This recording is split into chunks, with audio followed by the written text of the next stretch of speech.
Hello everyone, today I'm going to read a wonderful story for you all, and it says Amma, tell me about Rakshabandhan, written by Bhakti Mathur, illustrated by Malshi Somani. Now let's get started with the story. Before that, let's read a poem by Rabindranath Tagore. The love in my body and heart for the earth's shadow and light has stayed over years. With its cares and its hope, it has thrown a language of its own into blue skies.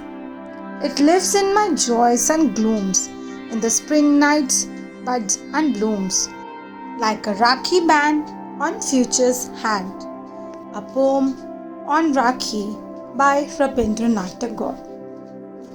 Let's start with Amma, tell me about Rakshabandhan. The boy stared wide-eyed at the countless colorful Rakhis on display. Look, Krishna and Hanuman, pointed Kiki. Amma, I would like to wear a Rakhi every day. It was the evening before Rakshabandhan. Amma had taken Klaka and Kiki to the bazaar. They had come to buy gifts for their cousin Maya. One bought a picture book, the other a candy jar. And these are all the preparations for the festival. We go to the bazaar, we buy Rakhis and gifts for our loved ones. It signifies the bond between the siblings. Yes, now let's read further.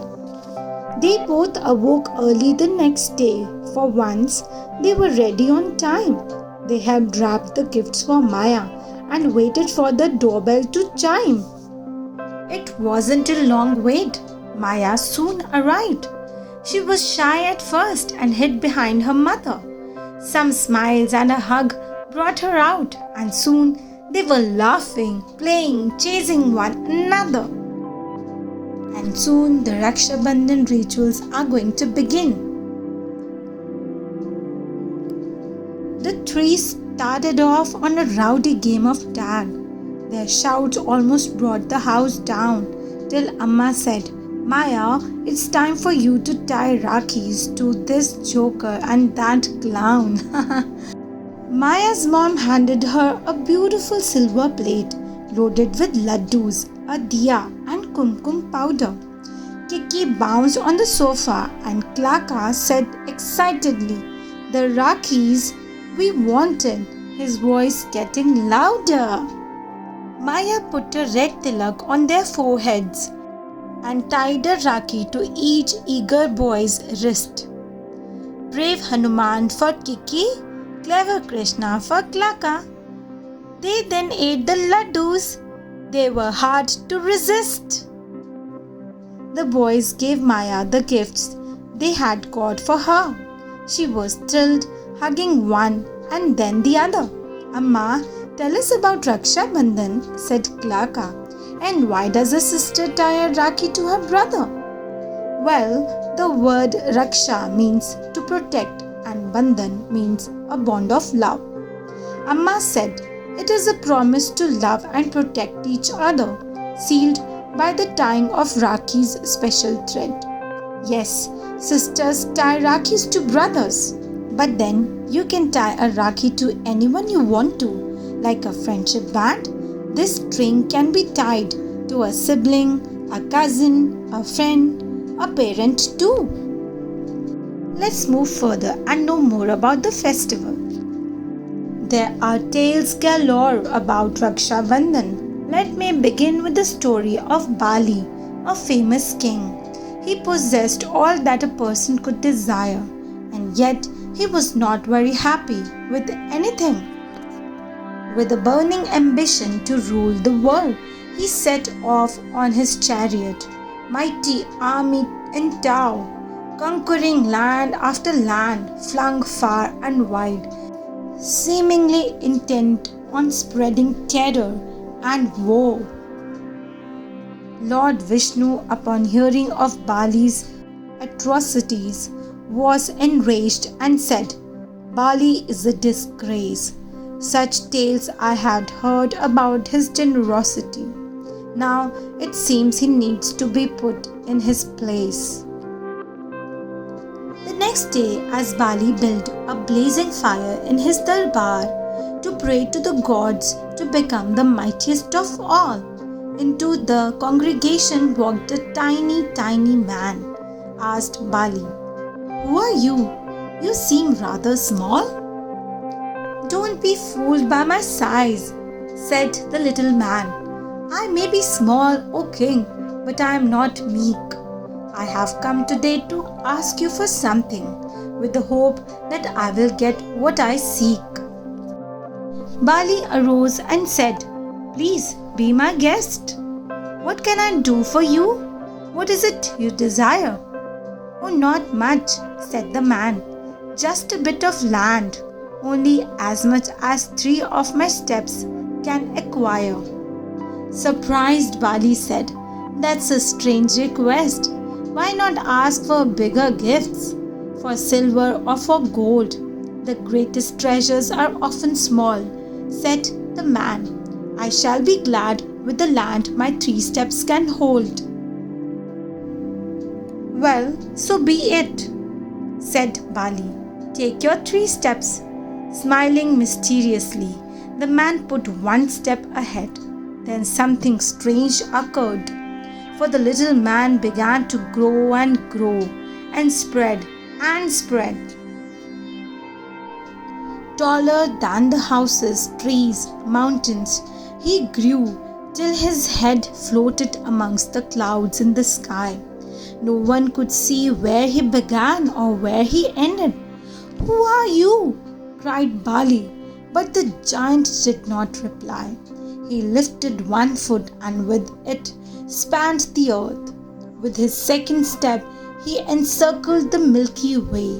He lifted his foot to take the 3rd step, then stopped and said, "O king, where should I place my foot? Pray." "I hope you will not go back on your word. You did promise me 3 steps, didn't you?" By now, Bali had guessed who the giant was. None other than the Supreme Lord Vishnu. "Greed and arrogance had blinded me, O Lord. Foolish I may be, but a liar I am not," Bali said. "Please place your 3rd step here," he entreated, as he removed his crown and lowered his head. Vishnu was pleased to see the king repent. "Good, you have realized your folly," he said. "Ask for what will make you truly happy. Let me now grant you a wish instead." "I have only 1 desire now, O Lord," said Bali. "Please live here. Spend a few days with me. It will give me the chance to make amends. I do hope you will accept my humble plea." Vishnu agreed and stayed on in Bali's palace. But Lakshmi, Vishnu's wife, missed him dearly. Yearning to see her husband, who had left long ago, she set off alone for Bali's kingdom eagerly. Bali welcomed Lakshmi into his home with joy. "I have come here as your sister," Lakshmi said. "I have a wish that I hope you will fulfill, O king." Saying this, on Bali's wrist she tied a silk thread. Touched, Bali said, "Ask me what you want." "I have come for my husband," said Lakshmi. "Accept my apology, my sister," repented Bali. "I have been selfish to make him stay with me." Lakshmi happily returned home with her husband. Bali lost his lord, but a valuable lesson he did learn. Life's real treasures are not our possessions, but what we do for each other and the love we earn. I hope it is a lesson for us all. "I like this story," said Glaka, mesmerized. "We want more," cried the other 2.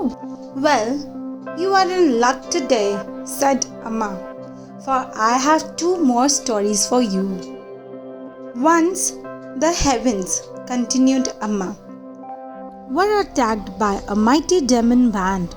Indra led the gods into fearsome battle, but the demons gained the upper hand.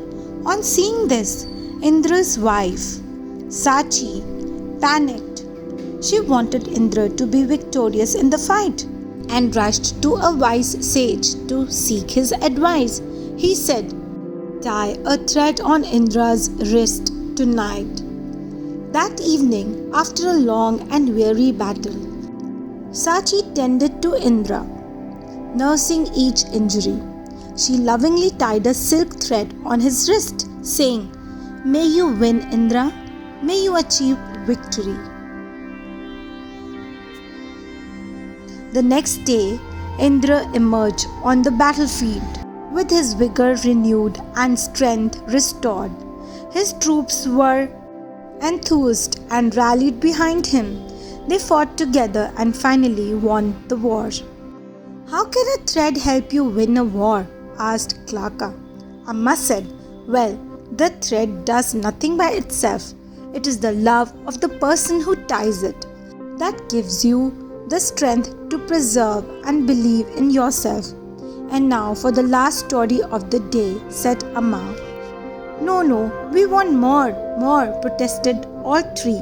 Smiling, Amma added, "This one is from the year 1905, when Britain ruled over India and we were not free. The British decided to divide the state of Bengal in two, separating Hindus and Muslims, making them fight. Rabindranath Tagore, the famous thinker, poet, writer, had an idea by which the two communities could unite. The festival of Rakshabandhan was around the corner. Tagore urged Hindus and Muslims to celebrate together. To honor his plea, throngs from both communities tied Rakhis as symbols of love and peace to each other. Bonds between Hindus and Muslims strengthened. Together, they challenged the move to divide the state. Ultimately, the British had no chance but to concede. Bengal was reunited then. It was a time to celebrate. "Tagore showed us what Rakshabandhan truly is," said Amma, "to fearlessly stand up for each other. It is our responsibility to protect all those around us, be it parent, friend, neighbor, sister, or brother." So Rakshabandhan has got a wider meaning. It is the bond of love and protection that we need to share for the people around us. It has got a special significance that can be noted from these three stories from the past. So my dear Maya, Klaka and Kiki, I do hope that you will forever celebrate this day together and will always love and be there for each other during sunny days as well as stormy weather. Is it correct, children? I hope you like this story. Do not forget to like, subscribe and share our channel Smart Kids Wonder. Now I'm going to read the glossary and explain you the meanings of the words that are used in this story. First is Amma, that refers to a mother. Next is Diya, a clay lamp with a cotton wick dipped in oil.